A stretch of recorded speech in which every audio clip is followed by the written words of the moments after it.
নমস্কার বন্ধুরা, দিয়াস কিচেনে আপনাদের সবাইকে স্বাগত। আশা করি সবাই ভালো আছেন।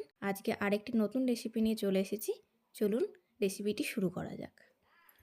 প্রথমে কড়াটি আমি গ্যাসে বসিয়ে দিলাম, তাতে 1 বাটি মতো দুধ আমি দিয়ে দিলাম। দুধটি 5 মিনিট মতন ফোটানোর পর তাতে আমি কিছু বাতাসা দিয়ে দিচ্ছি। আপনারা চাইলে চিনিও দিতে পারেন। এরপর আমি একটি কমলা লেবু নিয়েছি, সেটি ভালো করে ছাড়িয়ে কমলা লেবুটির ভেতরের অংশটি বের করে নিচ্ছি। দুধটি যাতে উতলে না যায় সেই জন্য এইভাবে হাতা দিয়ে ভালোভাবে নাড়াচাড়া করতে হবে।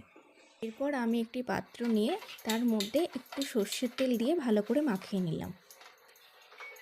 যতক্ষণ না দুধটি ক্ষীরের মতন হয়ে যাচ্ছে ততক্ষণ আমাকে এইভাবেই হাতা দিয়ে দুধটিকে নাড়াচাড়া করতে হবে।